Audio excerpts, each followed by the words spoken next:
আপনাকে আমার চ্যানেলে স্বাগতম। আমরা আজকে বাংলার দ্বিতীয় নবাবের সমাধিতে এসেছি। চলুন দেখা যাক ভেতরে কি আছে। জায়গায় আপনারা আসলেন, এই জায়গাটা হচ্ছে বাংলার দ্বিতীয় নবাব সুজাউদ্দৌলা বলে এবং নবাব সুজাউদ্দিন খাঁ বলে। তাহলে এই জায়গাটার নাম হলো রোশনি বাগ। এই রোশনির নামটা কী করে এলো? আর বাংলা বিহার উড়িষ্যার নবাব কী করে হলো? সুজাউদ্দিন খাঁ। তা এটা হচ্ছে ফার্স্ট নবাব মুর্শিদ কুলি খাঁর পরে দ্বিতীয় নবাব। আপনি আসুন এদের সঙ্গে আমার, আমি এখানে কিছু বলবো না, আমি সাইডে বলবো। ওদের সমাধি দেখাই, নবাবের সমাধি। এটা যে পীরের মাঝে ওদের পরে দেখবেন, এখানে দেখা যায় একটা সমাধি বাইরে থেকে। এটা নবাবের না, আমি উঠে রাখবো। চলুন উপরে উঠবো, আপনি ভিডিও করবেন, দেখতে হবে।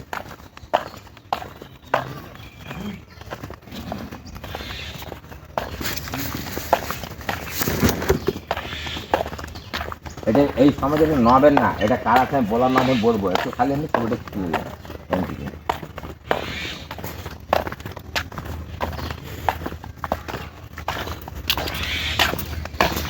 নেটের কাছে তাহলে সমাজের ভিতরের সমাধি 8 ফুট লম্বা। মানুষটা কিন্তু 8 ফুট হবে না, মানুষ হবে 6.5 ফুট। উনি তো ফিগার করা মানুষ ছিলেন। সমাধিটা দেখে চলে আসুন, ছায়ায় খুব রোদ, কোনো দাঁড়ানো যাবে না। হ্যাঁ, আপনার থেকে দেখুন, বিরাট সমাধি। কার সমাধি এটা? হ্যাঁ, ওইটি হচ্ছে নবাবের কবর। নবাবের কবর। ওটা ছবিটা তুলে এসে আসেন। আচ্ছা, ये बांग्ला बिहार उड़ीसार नवाब कী করে হলো?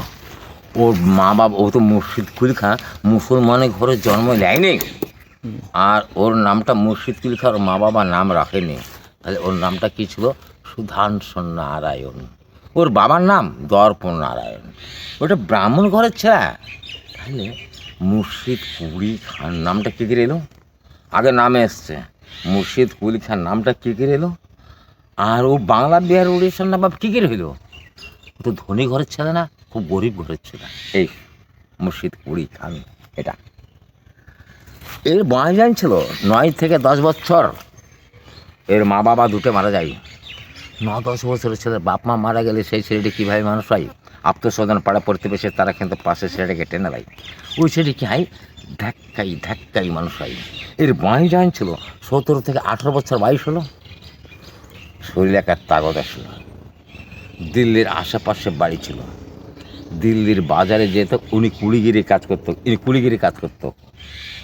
একজন মুসলমান ব্যক্তি, খান বংশ, তার নাম ছিলেন লতিফ খান। খুব ধার্মিক লোক ছিলেন, পরিষ্কার লোক ছিলেন। ও হজ করে এসেছিলেন। ছেলে মেয়েদের বিয়ে শাদী দেওয়ার পরিপূর্ণ। তার বয়স ছিল অন্তত 80 থেকে 82 বছর। উনি দিল্লির বাজারে যে কিছু সওদা করেছেন, সওদাটা বাড়িতে পৌঁছাতে হবে। একটা মানি লোক তো, তখনকার যুগে তো কোনো যানবাহন ছিল না, তখনকার যুগে ছিল কুড়ি। এক নামে একটা কুলি বলে, আর এক নামে একটা মুটে বলে। লতিফ খান চিৎকার করে ডাকলো, কুলি কোন হ্যাঁ, কুলি কোন হ্যাঁ, কুলি কোন হ্যাঁ। 3 বেশ চিৎকার মারল লতিফ খান। শব্দটা যে সুধাংশু নারায়ণের কানে পৌঁছেছিল। সুধাংশু নারায়ণ ছুটতে সব বলল যে, হুজুর আপনি কি কুলি ডাকলেন? বলে, হ্যাঁ, আমি একটা কুলি ডেকেছি। আপনার প্রয়োজনটা, আমি কিন্তু একটা কুলি। ইনি ওখানে কুলির পরিচয় দিলেন, আমি কুলি। লতিফ খান বললো, তাড়াতাড়ি বেটা, আমার এই বোসটা একটু বাড়িতে একটু পৌঁছাতে হবে। মাথায় করে বোসটা পৌঁছে দিল। ওকে ন্যায্য মূল্যটা দিয়ে দিল লতিফ খান। ন্যায্য মূল্যটা দেওয়ার পরে জিজ্ঞাসা করলো যে, বেটা তোমার দেখতে খুব সুরাতটা ভালো, দেখতে খুব টলফিকার ভালো ছিল। সুরাত তোমার দেখতে খুব সুরাতটা ভালো, ফিকারটা ভালো। এখন তোমার 18 থেকে 19 বছর বয়স হবে। এই বয়সে তুমি কুলিগিরি কাজ করছো। তোমার পরিচয়টা? সুধাংশু নারায়ণ বলল, আমার পরিচয়, আমি একটা ব্রাহ্মণ ঘরের ছেলে। আমার বাবার নাম দর্পণ নারায়ণ, আমার নাম সুধাংশু নারায়ণ। আমি ছোট থেকে বাপ মারা, আমি ধাক্কাই মানুষ হয়েছে। আমার শরীরে তাগত আসাকালীন আমি কিছুদিন থেকে কুলিগিরি করে খাই। লতিফ খান বলল, তোমাকে যদি আমি নিজের ছেলের মতো বাড়িতে রাখি, থাকবেই? ইনি বললেন, আমি থাকতে পারি, বিনা কোনো মতে খাওয়া খাওয়া যায় না, আর বিনা কর্মতে থাকা যায় না। আপনি একটা কর্ম দেবেন, সেই কর্মটা করে আমি খাবো। লতিফ খান বললো, তাই তাহলে বেটা, আমার বাড়িতে তো কোনো কর্ম নাই, তাহলে আজ থেকে তুমি আমার বাড়ির হলে পহিদার, আমার বাড়িতে খেলে পাহারা দেবে। সুধাংশু নারায়ণ বলল, হুজুর, আপনার বাড়ি যদি পহিদার হই, আমার হাতে কিন্তু একটা অস্ত্র দরকার, বিনা অস্ত্রতে পহিদার মানাই না। লতিফ খান বলল, তুমি ঠিকই বলেছ। লতিফ খানের বাবার হাতের ঘরে ছিল তালোয়ার, তখন তালোয়ারের চল ছিল। তালোয়ারটা বার করে এলেন, সুধাংশু নারায়ণের হাতে তুলে দিল। ওই দিন থেকে সুধাংশু নারায়ণ লতিফ খানের বাড়ি হলো পহিদার। ওই বাড়িতে অন্তপক্ষে 5 বছর 6 বছর ছিলেন। লতিফ খান যখন নামাজ পড়ত, লতিফ খান যখন অজু করত, লতিফ খান যখন কোরআন শরীফ তেলাওয়াত করত, ওই টাইম গেলে সুধাংশু নারায়ণ হাতের তালোয়ার হাতে করে গার্ড করত, তালোয়ার হাতে করে গার্ড করত। একদিন লতিফ খান কোরআন শরীফ তেলাওয়াত করতে করতে একটা অক্ষর ভুল পড়েছিল, উচ্চারণটা ভুল এসেছিল। সুধাংশু নারায়ণ বলল যে, হুজুর, আপনাকে একটা কথা বলবো। বলো, কি কথা? আপনার কিন্তু একটা অক্ষর ভুল পড়া হয়েছে, উচ্চারণটা ভুলে এসছে। লতিফ খান পেছিয়ে পড়ে দেখলো সত্যিই তো ভুল। লতিফ খান বলল, তুমি তো একটা ব্রাহ্মণের ছেলা, তোমাকে দেখুন আমি বই পড়তে দেখলাম না, তাহলে আমার ভুলটা তুমি ধরলে কী করে? সুধাংশু নারায়ণ বলল, এর নাম সুধাংশু নারায়ণ। সুধাংশু নারায়ণ বলল যে, হুজুর, আপনি প্রতিদিন পড়েন, আমি শুনে শুনে মুখস্থ।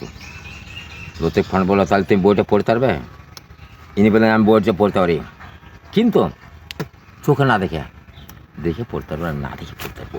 লতিফ খান তার কথা ছিল তার চেপ গেলেন, যে আসনটা, যে আসনে বসে লতিফ খান নামাজ পড়তো, কোরআন শরীফ তেলাওয়াত করতো, ওটাকে কী বলি জানে? আমরা যাই নামাজ। সুধাংশু নারায়ণকে বিছিয়ে দেবো, বলে, এই আসনটা একমাত্র তোমার জন্য, তুমি আসনে বসে কোরআন শরীফ তেলাওয়াত করবে, আমি তোমার পাশে বইলে বসলাম, আমার ভুল তুমি ধরলে, তোমার ভুলটা আমি ধরতে পারি কিনা?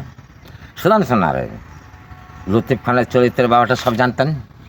এক বদনা পানি নিলেন, অতি ভক্তির সঙ্গে উজু করলেন, তালোয়ারটাকে উজু করালেন, বিসমিল্লাহ মিনার রহমান রাহিম বলে এসে যায় নামাজে বসলেন। বিসমিল্লাহ মিনার রহমান রাহিম বলে হাতের তালোয়ারটা ডান পাশে রাখলেন। বাম পাশে লতিফ খান, মাথার উপর সে লোক দাঁড়িয়েছে, ব্রাহ্মণের ছেলে কোরআন শরীফ তেলাওয়াত করে শোনার জন্য। সুধাংশু নারায়ণ নিজের চক্ষু বন্ধ করে ইনি কোরআন শরীফ তেলাওয়াত করছিলেন।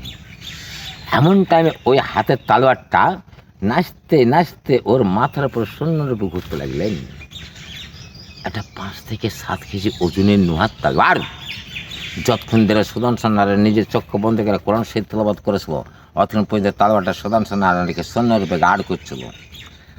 লতিফ খান নিশ্চয়ই দেখতে পারলো যে তালোয়ারটা হাতে করে আমাকে গার্ড করত সুধাংশু নারায়ণ, আর সেই তালোয়ারটা সুধাংশু নারায়ণকে শূন্যরূপে গার্ড করছে। এরকম যদি কেউ বেটা অলৌকিক কাজ দেখাতে পারে, তাদেরকে বলা হয় পীর ও মুর্শিদ। তাই সেদিন থেকে লতিফ খান নাম রাখলো মুর্শিদ কুলি খান। উনি কুলির পরিচয় দিয়েছিলেন যে আমি কুলি, আর এখানে মুর্শিদি কাজ দেখালো। সেদিন থেকে নামটা সুধাংশু নারায়ণ নাম মুছে গেল, সেদিন থেকে তার নামটা জায়গা গেল মুর্শিদ কুলি খান। এই কথাটা দিল্লির সম্রাট ঔরঙ্গজেবের সঙ্গে আর লতিফ খানের সঙ্গে ছিল খুব গারস্থ বন্ধুস্থায়, একই ক্লাস ফ্রেন্ড। মাঝে মাঝে লতিফ খান ঔরঙ্গজেবকে গল্প শোনাতেন। এর জীবনী কথাটা সম্পূর্ণ গল্পের মাধ্যমে তুলে দিলেন ঔরঙ্গজেবের কানে লতিফ খান। লতিফ খানকে বললো, বন্ধু, যে ছেলেটা অলৌকিক কাজ দেখেছে আপনার বাড়িতে আছে? বলে, হ্যাঁ। আপনি কালকে আমার চোখের সামনে এলে খাড়া করুন।